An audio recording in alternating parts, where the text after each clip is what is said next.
جوڑے والی عورت پر کیا اللہ کی لعنت ہوتی ہے؟ جوڑے بنا کر نماز پڑھنا کیسا ہے؟ بسم اللہ الرحمن الرحیم۔ دین اسلام نے عورتوں کو ایسی عزت بخشی جو کسی اور مذہب میں نہیں ہے۔ اگر عورتوں سے متعلق اسلام کی امتیازی شان اور عزت دیکھی جائے تو یہ بات بخوبی واضح ہوتی ہے کہ اس عزت اور شرف کا دار و مدار حیا اور شرم پر ہے۔ اسلام نے عورتوں کو حکم دیا کہ اپنی زندگی کے تمام شعبوں اور تمام امور میں دامن حیا کو لازم پکڑ لیں۔ یہی وجہ ہے کہ اسلام نے عورتوں کو حکم دیا ہے کہ وہ اپنے گھروں میں رہیں اور اپنے آپ کو اجنبی مردوں کی نگاہوں سے محفوظ رکھیں اور گھر سے ضرورت کے بغیر نہ نکلیں۔ اسلام عورتوں کو ہر چیز میں حیا کی تعلیم دیتا ہے۔ نماز کے شروع سے لے کر نماز کے آخر تک قیام، رکوع، سجدہ وغیرہ کس کیفیت سے ادا کریں اور کون سے قسم کے کپڑے پہنیں، سب حیا کے اوپر دلالت کرتا ہے۔ چنانچہ عبادات میں سے اگر ہم صرف عورتوں کے طریقہ نماز میں غور کریں تو اس سے روز روشن کی طرح شرم و حیا اور پردے کی اس اعلیٰ درجے کی وضاحت ہوتی ہے جو عورتوں سے متعلق ہے۔ لہٰذا عورتوں کو نماز کی ادائیگی کے وقت جس درجے کی حیا اور پردے کو اختیار کرنے کا حکم دیا گیا ہے، اسی درجے کی حیا اور پردے کو زندگی کے دوسرے شعبوں میں بھی اختیار کرنے کا حکم دیا گیا ہے۔ عورتوں کے احکام کے مختلف ہونے کی بنیادی وجہ یہ ہے کہ عورتوں کو ہر چیز میں ایسا طریقہ اختیار کرنے کا حکم دیا گیا ہے جس میں ان کے لیے زیادہ سے زیادہ پردہ ہو، یہاں تک کہ اس کی رعایت نماز کی حیتوں میں بھی کی گئی ہے۔ چنانچہ ایک عورت کے لیے حکم یہ ہے کہ نماز کے ارکان کی ادائیگی ایسے طریقے سے کرے جس میں اس کے لیے زیادہ سے زیادہ پردہ پوشی ہو اور اس کا جسم کم سے کم ظاہر ہو۔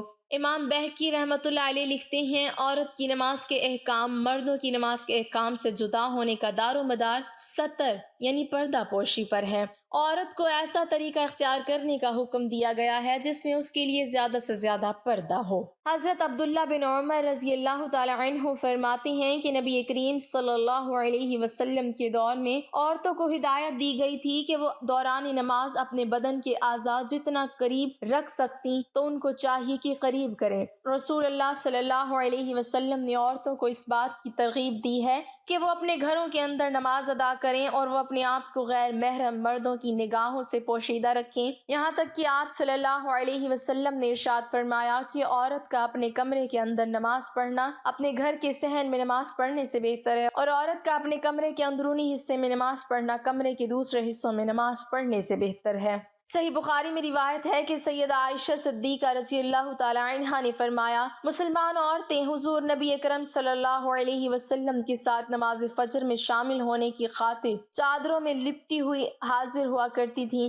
جب نماز سے فارغ ہو جاتی تو اپنے گھروں کو واپس آ جاتی اور اندھیرے کے باعث کوئی بھی انہیں پہچان نہیں سکتا تھا۔ حمزہ بن حبیب صحابی رسول اکرم صلی اللہ علیہ وسلم کہتے ہیں، میں نے رسول خدا صلی اللہ علیہ وسلم سے نماز کے بارے میں سوال کیا تو حضرت صلی اللہ علیہ وسلم نے اس کے فوائد اور اسرار کے بارے میں اس طرح فرمایا، نماز دین کے قوانین میں سے ایک قانون ہے، پروردگار کی رضا خوشنودی نماز میں ہے، نماز انبیاء علیہم السلام کا راستہ ہے، نمازی محبوب ملائکہ ہے، نماز ہدایت، ایمان اور نور ہے، نماز روزی میں برکت، بدن کی راحت، شیطان کی ناپسندی اور کفار کے مقابلے میں اسلحہ ہے، نماز دعا کی اجابت اور اعمال کی قبولیت کا ذریعہ ہے۔ حضور صلی اللہ علیہ وسلم نے ارشاد فرمایا کہ جب عورت 5 وقتہ نماز ادا کرے، رمضان کے روزے رکھے، اپنی حیا اور عفت کی حفاظت کرے اور جائز کاموں میں اپنے شوہر کی اطاعت کرے تو وہ جنت میں جس دروازے سے چاہے داخل ہو جائے۔ ناظرین، اب ایک سوال جو سبھی کرتے ہیں کہ عورت بالوں کا جوڑا باندھ کر نماز پڑھ سکتی ہے؟ اگر عورت بالوں کا جوڑا باندھ کر نماز پڑھے تو اس کی نماز ہوگی یا نہیں؟ جو عورتیں بالوں کا جوڑا باندھتی ہیں ان پر اللہ کی لعنت ہوتی ہے، کیا یہ بات درست ہے؟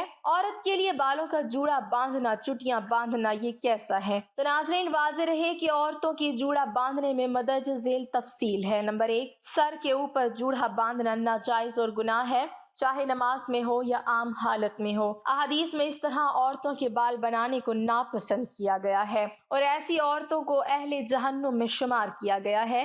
البتہ اگر کوئی عورت اس طرح جوڑا باندھ کر نماز پڑھ لیتی ہے تو نماز ادا ہو جائے گی۔ نمبر 2، گدی پر جوڑا باندھنا عورتوں کے لیے جائز ہے اور اس طرح جوڑا باندھنے سے نماز میں بھی کسی قسم کی کراہت نہیں آتی بلکہ یہ افضل ہے، کیونکہ کھلے بالوں کے مقابلے میں اس صورت میں بالوں جو کہ عورت عورت کے سطر میں داخل ہیں ان کا چھپانا زیادہ آسان ہے۔ نیز یہ بھی واضح رہے کہ نماز میں مردوں کے لیے جوڑا باندھنا مکروہ ہے۔ فقہی کتب اور احادیث میں یہ بات مردوں کے لیے ہی مذکور ہے۔ اس حوالے سے مسلم شریف کے اندر ایک روایت موجود ہے جو حضرت ام سلمہ رضی اللہ تعالی عنہ فرماتی ہیں کہ میں نے رسول کریم صلی اللہ علیہ وسلم کی بارگاہ میں عرض کی، یا رسول اللہ صلی اللہ علیہ وسلم، میں اپنے بالوں کی سخت چٹیاں باندھتی ہوں، تو جب میں غسل کروں تو اس وقت چٹیاں کھولوں یا پھر نہ کھولوں؟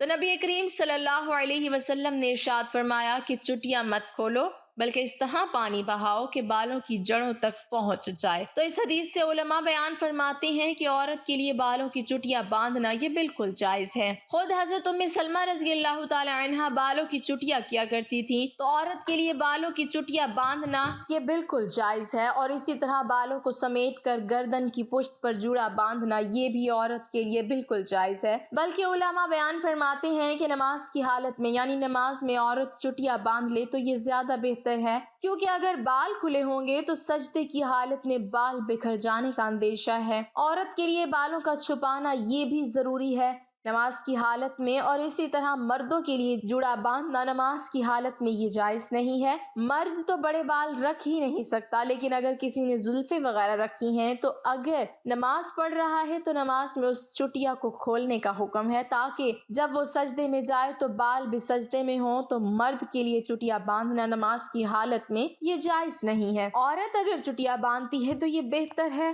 اور رہا مسئلہ کہ جوڑا باندھنا، جو عورت جوڑا باندھتی ہیں ان پر اللہ کی لعنت ہوتی ہے، تو دیکھیں ایک جوڑا ہے جو آپ بال سمیٹ کر گردن کی پشت پر باندھ دیں تو یہ جائز ہے، لیکن بعض خواتین جوڑا سر کے اوپر بالکل باندھتی ہیں تو یہ غلط ہے۔ یا اس طرح جوڑا باندھنا یہ جائز نہیں ہے۔ باقی اگر بال سمیٹ کر چٹیا کی آپ نے یا پھر گردن کی پشت پر جوڑا باندھ لیا تو یہ جائز ہے۔ باقی نماز اگر آپ اس طرح پڑھتی ہیں تو نماز بھی آپ کی بالکل ہو جائے گی، بلکہ علماء نے بہتر لکھا ہے کہ نماز سے پہلے بالوں کی چٹیا ہو تو یہ زیادہ بہتر ہے، تاکہ بال جو ہیں وہ سجدے کی حالت میں جب عورت جائے تو اس وقت بکھر نہ جائے۔ مجھے امید ہے آپ کو میری بات سمجھ آ گئی ہوگی۔ اللہ تعالی ہم سب کو سمجھ کی توفیق عطا فرمائے، آمین۔